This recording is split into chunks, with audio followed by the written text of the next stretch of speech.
Secara umum seperti ini. Jadi beban pada jembatan itu ada beban transien dan beban permanen. Permanen tentu saja beban yang bersifat tetap, yaitu beban mati dan beban mati tambahan. Beban mati super ini sebetulnya ini kayak terjemahan ya. Jadi superimposed dead load.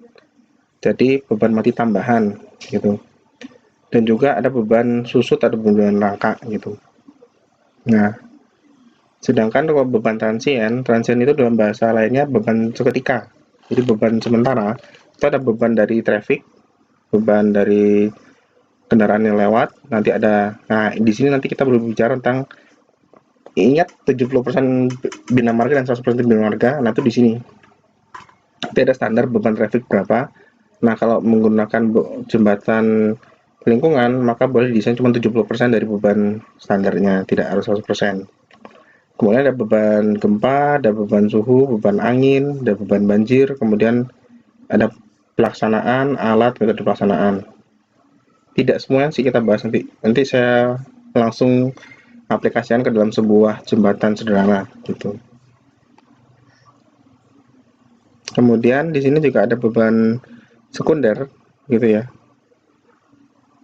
Akibat perubahan kecepatan kendaraan gitu. Ya maksudnya cuma kayak beban rem dan sebagainya gitu. Kemudian ini definisi bebannya. Beban mati tentu saja kan sudah tahu. Beban mati adalah beban tetap yang berasal dari berat sendi jembatan gitu ya.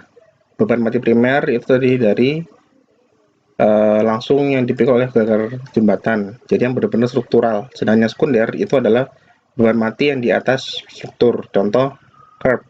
Curb itu trotoar, samping sisi sampingnya trotoar itu. Jadi kan beban mati, tapi itu tidak struktural. Jadi beban yang membebani struktur, trotoar, tiang sandaran, dan lain-lain gitu ya. Maka beban tersebut dianggap terbagi merata di seluruh gelagar. Kamu beban hidup adalah beban berasal dari berkendaraan atau pejalan kaki atau lalu lintas. Kemudian beban khusus adalah beban yang khusus untuk perhitungan tegangan dan pada perencanaan jembatan.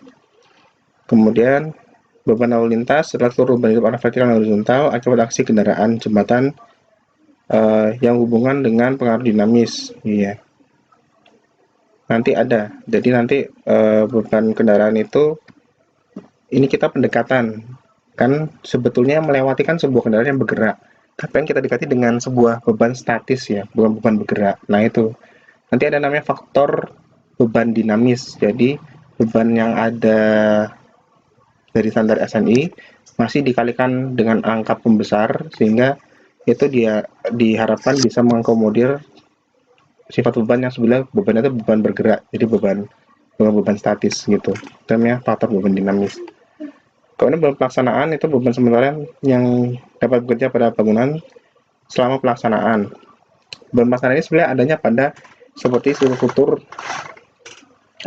komposit atau struktur prategang yang mana pengecoran pak lantainya itu dilakukan terakhiran. Jadi balok gelegarnya sudah dicor dulu. Kalau pada jembatan komposit kan jembatan balok bajanya sudah disusun dulu, kemudian dikasih steel deck di atasnya, kemudian baru dicor, dituangkan beton plat lantai. Nah, si beton itu kan pada saat awal dia masih basah, belum bekerja sebagai struktural. Itu menjadi beban pelaksanaan. Jadi beban pada saat pelaksanaan. Nah, itu harus diperhitungkan. Jangan sampai si profil bajanya itu melengkung, melendut ya, hanya karena berat mati ketika beton masih basah. Gitu. Itu sebelum pelaksanaan. Tapi kalau misalnya kalau rangka, ya ada ya. So, jadi kalau jembatan rangka itu ketika proses peluncurannya, jadi ya saya juga belum paham sih beberapa metode pelaksanaan jembatan rangka. Tapi ketika proses dirakit kemudian diletakkan itu ada beban-beban yang harus diperhitungkan gitu. Kemudian, nah ini yang paling penting, notasi. Notasi ini ada MS, MA, TA, PL, PR. MS itu mati sendiri, MA mati tambahan, nggak tahu kenapa kok A, gitu ya. TA tuh tekanan tanah, PL itu adalah apa ini? Pelaksanaan. Sedangkan PR itu adalah gaya akibat gaya prategang gitu. Nah, nanti ini penting diketahui nanti pas melakukan kombinasi pembebanan biar nggak bingung. Jadi ini saya kasih tahu di awal, MS, MA, TA, PL, PR. Jadi nanti bahasa kita menggunakan singkatan ini. Sedangkan untuk transien, SH, TB, TR, TC, TV, EQ, BF, TD, dan seterusnya. Kita lihat SH itu beban susut, susut dan rangka, TB itu transien dari braking. Nah, mungkin beban transien dari braking atau rem. TR itu transien dari radial, berarti sentrifugal. TC itu adalah transien dari tumbukan. TV itu adalah transien dari kapal. EQ itu earthquake, jadi gaya gempa. BF itu bearing friction, gaya friksi pada tumpuan. TD itu transien D, jadi TD, beban lajur D. TT adalah transien T, beban truk T. Nanti lebih lanjutnya akan saya ilustrasikan di tengah-tengah nanti apa itu beban D dan beban T.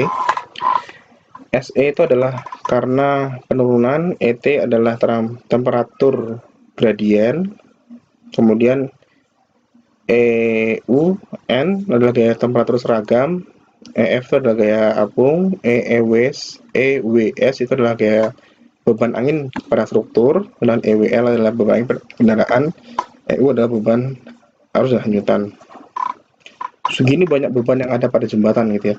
Cuma nanti akan kita pilah-pilah biar lebih aplikatif, bukan berdasarkan bebannya pembahasan nanti, tapi berdasarkan strukturnya. Jadi nanti akan saya bahas beban apa sih yang bekerja pada plat lantai kendaraan, itu bebannya mana aja, terus beban apa sih yang bekerja pada struktur atas gelagar atau rangka itu apa saja, beban apa sih yang bekerja pada abutmen, beban apa sih yang bekerja pada pilar gitu ya. Jadi tidak berdasarkan masing-masing beban, tapi pada strukturnya. Seperti itu. Oke, seperti yang saya bilang tadi, kita membahas per masing-masing struktur jembatan. Nah, kita awali dari struktur plat. Plat ini ada dua, plat lantai kendaraan dan plat trotoar. Nah, kita mulai dari plat trotoar. Contoh ada sebuah plat trotoar dengan dimensi seperti ini ya. Nah, seperti ini. Dimensinya bentuknya seperti ini. Tiang sandarannya tebal di bawah, kecil di atas, kemudian nah, biasanya pada sebuah jembatan yang namanya plat trotoar itu berbentuknya cantilever. Jadi jarang ada sebuah balok gelagar di ujung sini. Enggak. Karena dianggap itu hanya beban kecil ya. Jadi cukup cantilever, tidak harus ada gelagar di bawahnya. Kalau di sini dari as sampai ke ujung itu kurang lebih 140 cm, 1,5 meter lah. 1 meter 1,5 meter beban dari plat trotoar ini. Tebal trotoarnya ada 30 cm gitu ya. Kemudian ini plat lantai kendaraannya 20 cm. Nah, karena kita pisahkan ini jadi plat trotoar walaupun sebetulnya dia plat menerus, tapi kita potong di tepat di as girder ini, sehingga kita hanya menghitung seperti sebuah plat cantilever dengan terjepit di titik ini. Jadi ini adalah pusat momennya ya, pusat momennya, sehingga nanti semua gaya kita kalikan dengan lengan terhadap momen pusatnya di sini gitu. Apa aja gaya yang ada? Pertama adalah dihitung per segmen L, jarak antar tiang railing ya. Nanti kan saya tunjukkan yang dari tampak samping, karena tiang railing itu kan tidak ada dua jenis sih. Railing itu ada yang bentuknya tiang, jadi cuma setempat-setempat bentuknya sebuah tiang terus dikasih pipa railing, atau sekarang kalau yang saya lihat jembatan-jembatan di jalan tol terutama itu bentuknya sudah pakai barrier. Jadi kayak itu loh apa namanya, beton yang dibikin untuk pemisah lajur itu cukup tinggi. Nah, yang pertama terjadi adalah berat marit sendiri, prinsipnya hanya volume strukturnya dikali berat jenis beton. Kemudian volume struktur berarti kan dari luas penampang ini dihitung dipecah-pecah per segitiga, segi empat gitu ya, dikalikan dengan dicari luasnya, kemudian dikalikan dengan L. L adalah panjang satu buah segmen dikali berat jenis beton. Berat jenis beton itu kurang lebih 24 sampai 25 kN per meter kubik. Sedangkan beban hidup trotoar itu ada di kasar 89 di SI 1725 2016, dan ada dua bebannya. Ada beban hidup dari pejalan kaki (TP), beban transient pejalan kaki, dan ada beban khusus untuk cantilever. Misalnya adalah Ki, pasal 8463 itu. Jadi di atas ini itu ada beban Ki, beban terbagi merata, dan ada beban garis. Jadi kan nggak lihat, kalau dari sini kelihatan kayak beban titik, cuma sebenarnya beban garis karena dia tegak lurus bidang gambar, masuk ke dalam bidang gambar itu besarnya adalah Ki, kilonewton per meter panjang. Ya di dalam SNI-nya langsung berapakah nilai Ki sudah ada, berapakah nilai TP sudah ada di dalam SNI gitu. Nah, yang paling menarik adalah nilai Ki ini itu nilai Ki ini ditaruh minimal 250 mm, ini maaf belum ada satuan ya, 250 mm dari sisi dalam tiang railing. Jadi ini tuh sebetulnya beban yang diasumsikan jika ada motor, ya seperti iring-iringan motor di atas trotoar. Jadi dianggap ada sebuah kendaraan ringan yang berjalan di atas trotoar seperti itu. Sedangkan yang Ki yang ini adalah beban pejalan kaki. Nah, sedangkan pada tiang railing sendiri itu ada beban tumbukan. Jadi memang railing ini dirancang untuk kalau terjadi apa-apa dia tertabrak oleh kendaraan ya. Ada beban H1 saya bilang ini beban horizontal ke arah luar gitu. Nah, ini ada di pasal 11 pembebanan rencana untuk railing. Kita akan bahas lebih detail tentang beban pada railing H1 ini. Di SNI, untuk yang pasal 11 ini, itu hanya menggunakan ini. Apa ini? Jadi, sayangnya SNI 2016 itu tidak memberikan nilai, berapakah nilai H1, berapa kilonewton atau kilonewton per meter panjang, sudah tidak lagi. Jadi tidak diberikan angka pastinya sebenarnya berapa kilonewton sih gaya horizontalnya, tapi SNI hanya mengatur sekarang mobil rencana dan kecepatan rencana saja sudut tubruk rencana. Jadi mobil itu jembatan itu dilintasi oleh mobil jenis apa kira-kira, kemudian kecepatan rencana standarnya sekian, dengan kalau menabrak jembatan itu sudutnya kira-kira sekian gitu. Dengan 6 kriteria, 6 level. Yang paling rendah level 1 itu hanya untuk mobil ringan dengan kecepatan tabrak 50 km/jam sampai truk pickup, tapi tidak dilewati oleh truk van sampai truk yang bentuknya trailer gitu ya. Kemudian meningkat, ini level 2 itu tetap mobil ringan dan van truk pickup tapi kecepatannya 70 km/jam. Yang level 3 itu mobil dan pickup kecepatan 100 km/jam. Jadi ngebut terus nabrak. Nah, mulai beban ke level 4, 5, dan 6. 4 itu dia mulai masuk truk van 80 km/jam. Kelima masuk truk trailer tipe van 80 km/jam, dan yang keenam sampai truk trailer tipe tanker 80 km/jam. Artinya saya mau bilang K1 sampai K6 itu adalah tingkat seberapa padat lalu lintas dari jembatannya. Jadi kan tergantung jembatan ini mau menghubungkan jalan apa, apakah jalan lingkungan, jalan kabupaten, jalan nasional, apa jalan tol. Jadi nanti akan tergantung dari K1, K2, K3, 4, sampai dengan K6. Di dalam SNI di pasal 11 tadi sudah ada penjelasannya apa itu K1 sampai K6. Nah, ini dia tadi detail penjelasan kriteria kinerja 1 sampai dengan 6. Jadi kinerja 1 itu digunakan pada jalan kecepatan yang rendah, volume kendaraan juga yang rendah, sehingga tadi hanya mobil dan pickup dengan kecepatan 50 km/jam.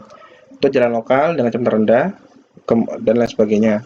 Kemudian kinerja 2 digunakan pada jalan lokal juga atau di jalan kolektor dengan kondisi yang baik seperti jumlah kendaraan yang berat yang tapi sedikit.